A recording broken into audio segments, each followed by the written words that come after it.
Herman Jumatmasan alias Herder adalah mantan pastor di Maumere, Kabupaten Sika, Nusa Tenggara Timur. Pada tahun 2014, Mahkamah Agung menjatuhkan hukuman mati kepada Herder karena terbukti melakukan pembunuhan berencana. Bagaimanakah kisah selengkapnya? Mari kita simak. Josephine Credok Payong alias Mary Grace, yang juga mantan suster Ordo SPSS yang bertugas di Rumah Sakit Santa Elizabeth Lela, sudah sekitar 10 tahun dicari oleh keluarganya. Sejak tahun 2002, Mary Grace dinyatakan hilang dan tidak ditemui jejaknya. Mary Grace berasal dari Adonara, sebuah pulau di Kabupaten Flores Timur, Nusa Tenggara Timur. Karena sewaktu-waktu keluarga Mary Grace memperoleh sebuah surat. Surat itu isinya antara lain berbunyi, "Mama, tidak usah mencari saya karena saya sudah pindah tugas di Jakarta. Nanti saya akan beritahu tempat tinggal dan alamat baru saya." Lantas, keluarga Mary pun tidak serta-merta mempercayai surat tersebut. Pada pertengahan tahun 2011 hingga akhir tahun 2012, keluarga Mary Grace lalu memutuskan untuk menggelar ritual adat untuk mencari keberadaan Mary Grace. Mary Grace baru diketahui meninggal pada akhir tahun 2012 karena keluarganya mendapat petunjuk dari upacara adat Adonara yang disebut Bau Lolon. Bekal kepercayaan adat itulah orang tua Mary Grace kemudian berangkat dari Adonara, Kabupaten Flores Timur, menuju ke Maumere, Kabupaten Sika, untuk melaporkan kematian anak mereka di kepolisian Sika. Lalu, apa yang sebenarnya terjadi pada Mary Grace? Dan siapakah itu Herman Jumat alias Herder? Mari kita bahas. Pada tahun 1995, Herder muda menjalani tahun orientasi pastoral atau sering disebut TOP, dan Mary Grace adalah mahasiswi di STFK Leda Lero. Pada tahun 1997, Herder sudah bergelar sarjana teologi. Kemudian Herder bekerja di Lela dan Mary Grace bekerja di Rumah Sakit Lela. Pada saat itulah Herder lalu berkenalan dengan Mary Grace. Pada tahun 1998, Herder dan Mary Grace menjalani hubungan pacaran, dan pada akhir tahun 1998, Mary Grace diketahui hamil hasil hubungan gelap dengan Herder. Mary Grace akhirnya dikeluarkan dari tempat kerjanya. Pada tahun 1999, tepatnya bulan Juni, lahirlah anak laki-laki pertama mereka, tepatnya pukul 19.00 WITA di kamar Herder. Karena takut ketahuan, Herder lalu menutup mulut bayinya tersebut hingga bayi tersebut meninggal dunia. Herder lalu menguburkan bayi tersebut di depan kamarnya, dan sebagai tanda, Herder lalu menanam bunga di atasnya. Herder yang saat itu masih menjadi pastor sepertinya telah gelap mata, sehingga setelah kejadian itu keduanya lanjut menjalani asmara cinta terlarang mereka. Pada tahun 2001, Mary Grace kembali hamil anak kedua Herder. Singkat cerita, pada tahun 2002, Mary Grace kembali melahirkan anak Herder di kamar Herder lagi. Menurut pengakuan Herder, dia tidak membunuh anak kedua mereka, melainkan lahir dan langsung meninggal dunia.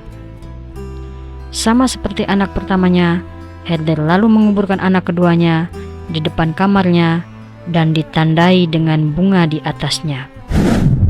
9 hari setelah melahirkan anak keduanya, Mary Grace akhirnya menyusul kedua anaknya.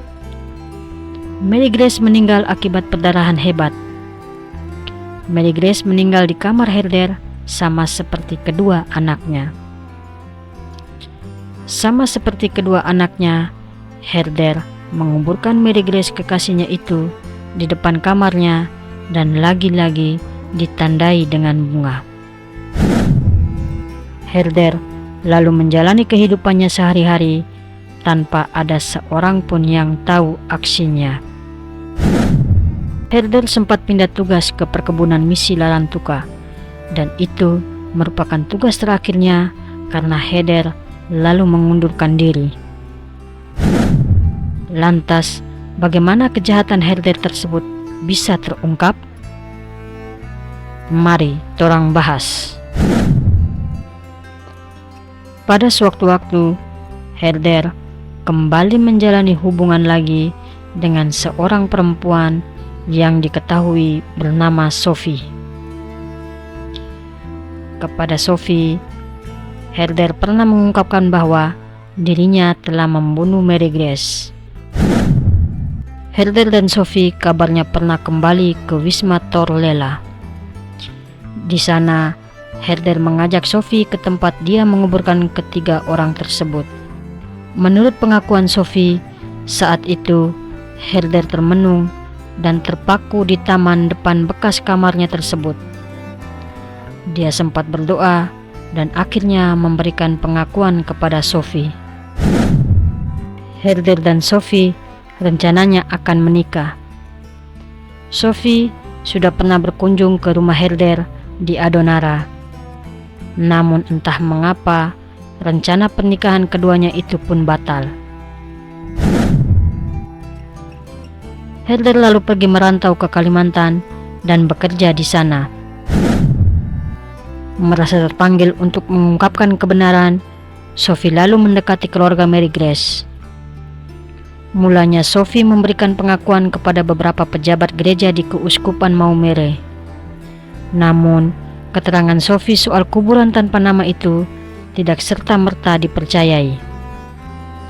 Sangat sulit meyakinkan kebenaran itu dan tidak mungkin Herder melakukan hal tersebut karena dirinya masih berstatus sebagai seorang pastor kala kejadian itu.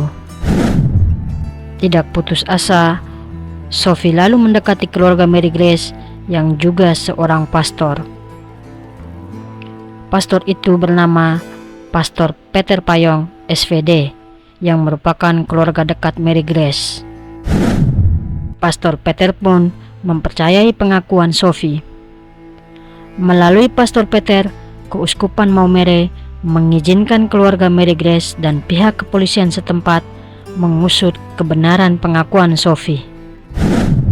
Pada tanggal 29 Januari tahun 2013, tepatnya 11 tahun kemudian setelah Mary Grace dikuburkan oleh Herder, berbekal keterangan Sophie, pihak kepolisian pun lalu membongkar taman di depan kamar Herder. Dan ditemukan 3 kerangka mayat yang dicurigai Mary Grace dan kedua anaknya. Pihak kepolisian pun bergerak cepat untuk melacak keberadaan Herder.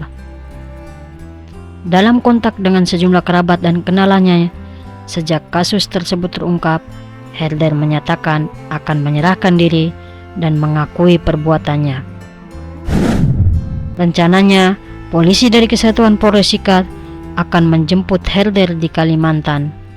Namun, Herder mengatakan dia tidak akan melarikan diri dan siap menyerahkan diri. Sejak lama saya sudah siap. Cepat atau lambat, kasus ini akan terungkap, ujar Herder. Kasus Herder kemudian disidangkan pada tahun 2013. Pada hari Minggu, tanggal 3 Maret 2013, lautan manusia sudah meluber di Wisma Torlela, yang kini sudah berganti menjadi Akademi Keperawatan. Saat itu telah tersiar kabar bahwa di minggu siang itu Herder akan melakukan rekonstruksi ulang. Kabar itu lantas menjadi desas-desus yang dengan cepat mewabah. Lalu berjubelah orang-orang ingin menyaksikan rekonstruksi tersebut.